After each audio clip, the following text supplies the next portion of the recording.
RSPN news, स्पष्ट मंतव्य खरी बात। नमस्कार, मैं नीरज सिन्हा और आप देख रहे हैं RSPN न्यूज, स्पष्ट मंतव्य खरी बात। स्पष्ट मंतव्य में आज हमारी टीम मौजूद है रांची के मोरहाबादी मैदान में, जहां कुछ ऐसे लोग अनशन पर बैठे हैं, अपना घर द्वार परिवार छोड़ कर बैठे हैं, जो कि अपनी हक की लड़ाई लड़ रहे हैं और इनका जो कुछ भी बातें हैं सरकार के लिए हैं और सरकार से ये अपनी मांगों के लिए इस स्थान पर बैठे हैं।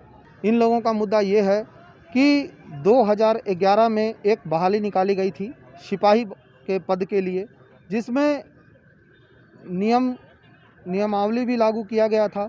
जनरल के लिए 18 से 25 वर्ष की आयु सीमा थी, BC1 BC2 के लिए 18 से 28 वर्ष की आयु सीमा थी और SC ST के लोगों के लिए 18 से 30 वर्ष तक की आयु की सीमा थी। लेकिन 1020 पदों पर यह बहाली होता है और उसमें से कुल 700 के लगभग में ही बहाली होती है और बाकी के 300 लोग जो हैं वो बहाली नहीं ले पाते हैं और उनका चयन नहीं हो पाता है। कारण जब हमारी टीम ने यहाँ पूछताछ किया तो पता चला कि यहाँ के लोगों ने सूचना अधिकार के अंतर्गत जांच करवाया और जांच में जो सूचना अधिकार की चिट्ठी इन लोगों को प्राप्त हुआ है वो चिट्ठी अभी मेरे हाथ पे है, मैं आपको पढ़कर सुनाता हूँ। सूचना के अधिकार में स्पष्ट रूप से लिखा गया है कि जो आवेदक हैं उस आवेदक की जन्म तिथि 24 अगस्त 1991 है, जबकि और आवेदक जिनका चयन हो चुका है उनकी जन्म तिथि 10 फरवरी 1990 है और दोनों ही आवेदकों में तो इन्होंने शारीरिक परीक्षा दिया था और उस शारीरिक जांच परीक्षा चाहे वो दौड़ हो, ऊंची कूद हो, लिखित परीक्षा हो, इन सभी अलग अलग विषयों पर जो परीक्षा इन्होंने दिया है उन सभी परीक्षाओं पर ये उत्तीर्ण भी हुए हैं। लेकिन सिर्फ जन्म तिथि को मायने में रखकर इनका चयन नहीं होता है और जबकि इनसे कम जन्म तिथि वाले पर हो जाता है। ये आइए बात करते हैं उम्मीदवारों से जिन्होंने परीक्षा दिया लेकिन फिर भी इन लोगों का चयन नहीं हो पाया, तो क्या कारण था ये लोग की जुबानी हम जानना चाहेंगे। सर, आपका नाम? दीपक कुमार तिवारी। किस जिले से हैं आप? पलामू जिले से सर। पलामू जिले से। क्या हुआ था घटना?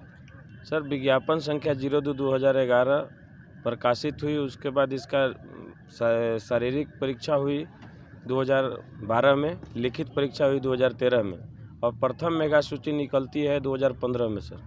उसके बाद से अभी तक द्वितीय मेगा सूची नहीं निकली है। द्वितीय मेगा सूची को लेकर हमने कहाँ नहीं गए, झारखंड के सरकार के सचिव के पास लेटर लिखे, कहाँ नहीं लेटर लिखे सर, लेकिन हम लोगों को कोई सुनने के लिए तैयार नहीं हुआ। अंतिम में हम लोग विवश होकर धरना पर बैठने का काम किए।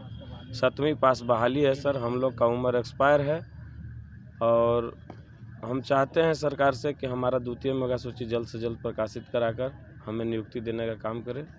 हमारी बेरोजगारी इस हद तक हो गई है सर कि हम लोग क्या बताएं, बताने लायक ही नहीं है। कितने दिनों से आप लोग बैठे हैं यहाँ पे? हम लोग का आज यहाँ 13वां दिन है सर।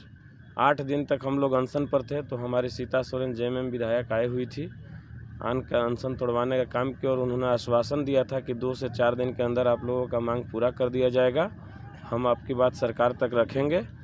लेकिन अभी तक हम लोग को सिर्फ आश्वासन ही मिला सर, काम कुछ धरातल पर नज़र नहीं आ रहा है। सरकार के किसी पदाधिकारी के साथ कोई बातचीत इस दौरान? जी, राजा रानी कोठी में हम लोग के जैप 10 के महिला कमांडेंट संध्या रानी सर के साथ हम लोगों का 5 आदमी का वार्ता के लिए बुलाया गया था। वहाँ पे वार्ता भी हुआ। वार्ता में फैसला हुआ वहाँ वार्ता में हुआ कि आप लोग का मांग जायज़ है, सरकार यदि आदेश हमें करती है तो हम मात्र 6 दिन में रिजल्ट प्रकाशित कर देंगे। सरकार से क्या मांगे हैं आपकी? हमारी सरकार से मांग यही है, हेमंत सोरेन भैया से मांग मेरा यही है कि हमें लिखित दें कि विज्ञापन संख्या 02/2011 का द्वितीय मेगा सूची प्रकाशित कराने के लिए एक लेटर लिख कर दें DGP साहब को। DGP साहब तुरंत वहाँ ऑर्डर देंगे, हमारा 6 दिन के अंदर हम लोग का रिजल्ट प्रकाशित कर दिया जाएगा ताकि हम लोग का रिजल्ट मिल सके, द्वितीय मेगा सूची हम लोग का मिल सके। आपका नाम? मेरा नाम गौरव कुमार सिंह हुआ। किस जिले से हैं आप? हम रांची जिला से। आप थोड़ा सा घटना पे प्रकाश डालिए, क्या हुआ? ये देखिए 2011 का 2011 का जेब का भर्ती है। ये 2012 में इसका फिजिकल हुआ, 2013 में रिटर्न बेसिस कंप्लीट हुआ, 2015 में इसका फल लिस्ट जारी होता है जो 1020 का सीट था जिसमें 700 का लगभग इसका निकाला गया। और जो इसका सेकेंड लिस्ट जो बच जाता है 300 सीट, जो उसके लिए 2015 से 2020 का अंतराल जो 5 साल रहती है, इसको जारी करने के लिए हम लोग सरकार से 5 साल गुहार किए। हम लोगों ने हर विभाग में जाकर DIG ऑफिस हो, कार्मिक विभाग हो, या हम हेमंत सोरेन जी से मिले, मिथिलेश ठाकुर जी से मिले, फिर ये सब विधायक उधर से मिलते हुए हम लोग को सिर्फ आश्वासन मिला ये 5 साल में कि आपका जो प्रक्रिया है इसको जल्द से जल्द सरकार से बात करके इसको प्रक्रिया को निकाल दिया जाएगा।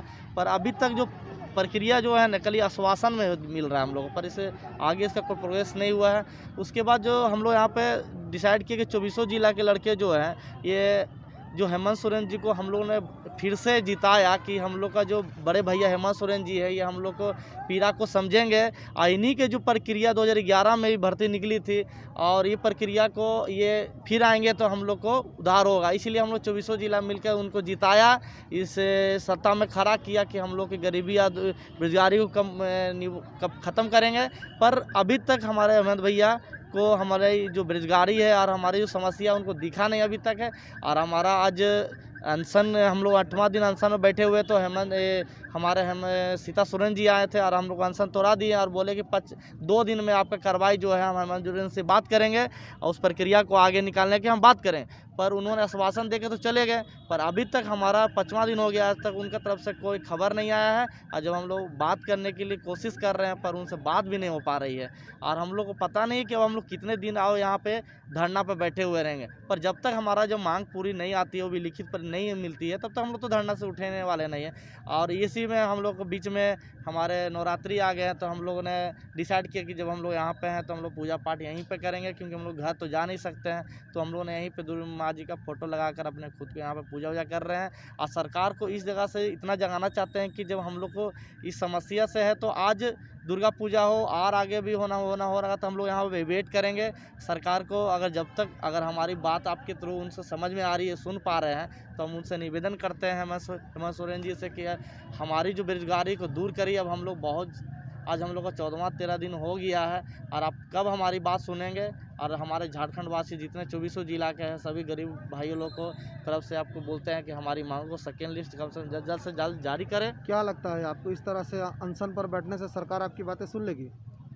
देखिए, सुनना तो चाहिए, क्योंकि हमने जो भैया को जिताया है हेमंत भैया को, तो हमारे बड़े भैया हैं, तो छोटे भाई लोग के बारे में कुछ सोचेंगे। उन्होंने वादा भी किया था, ये बेरमो में जो चुनावी रैली हुई थी तो उसमें उन्होंने वादा किया था कि ये जेब के जितने भी वहाँ पे धरना बैठे हुए हैं उनके साथ कभी गलत नहीं होगा, उनके साथ इंसाफ होगा और जल्द से जल्द कार्रवाई करेंगे। वही आशा में हम लोग यहाँ पर धरना में बैठे हुए हैं कि भैया जब तक हम लोग आदेश दें जल्द से जल्द हम लोग यहाँ से घर जाएँ। तो आप देखिए कि लोग किस तरह से सरकार पर उम्मीद बनाए हुए हैं और शांतिपूर्वक एक स्थान पर बैठ के सरकार से अपनी मांग कर रहे हैं। अभी आप देखिए नवरात्रि का माहौल चल रहा है, पूरी दुनिया माँ दुर्गा पे आस लगाए बैठे हैं, लेकिन कुछ ऐसे हमारे मित्र हैं, हमारे भाई हैं 24 जिला से, जो आकर मोराबादी मैदान में जाड़ा, बरसात, भूख, प्यास सब चीज़ से लड़ते हुए सिर्फ हमारे सरकार पर आस लगाकर बैठी है। और सरकार के साथ साथ नवरात्रि तक का पर्व भी ये लोग यहीं बना रहे हैं। आप हमारे कैमरे में देखिए, इन्होंने माँ दुर्गा की प्रतिमा लगा रखी है और नीचे अखंड ज्योत जला के रखे हुए हैं और माँ दुर्गा की वो पूजा कर रहे हैं। तो या मैं इंडिविजुअल अगर नीरज सिन्हा ये बोलूँ तो आज तक सरकार से कोई भी जनता खुश नहीं हो पाती है। क्या कारण हो सकता है? क्या सरकार का फ़र्ज़ नहीं होता कि वो जनता की जितनी भी समस्या है उनका समाधान करें? चुनाव जीतने से पहले हर एक प्रत्याशी जनता से लाखों वादे करते हैं, लिस्ट सूची बनवाते हैं कि हम ये कर देंगे, हम वो कर देंगे, लेकिन चुनाव जीतने के बाद लोग इस तरह से भूख और प्यास और जाड़ा और गर्मी में लड़ते रहते हैं। तो क्या यही है झारखंड प्रदेश की जनता? यही है झारखंड प्रदेश का सरकार? क्या सरकार को नहीं सोचना चाहिए कि उनके राज्य के जितने भी लोग हैं, जितने भी उनके परिवार के सदस्य हैं, इस झारखंड प्रदेश के जितने भी लोग हैं, उन सबों का समस्या का समाधान करना क्या झारखंड सरकार की ज़रूरी नहीं है? कैमरामैन DJR के साथ मैं नीरज सिन्हा, RSPN न्यूज, स्पष्ट मंतव्य, खरी बात। This video is sponsored by insurance hub. Insurance hub आपके लिए लेकर आता है सबसे सस्ता स्वास्थ्य बीमा पॉलिसी। स्वास्थ्य बीमा पॉलिसी में आपको यहाँ मिल रहा है 20% तक का बम्पर डिस्काउंट। तो भविष्य में होने वाली स्वास्थ्य संबंधी अनिश्चितताओं से निपटने के लिए आज ही अपना हेल्थ इंश्योरेंस करवाएं। अधिक जानकारी के लिए संपर्क करें insurance hub, MIG B117 Harmu housing.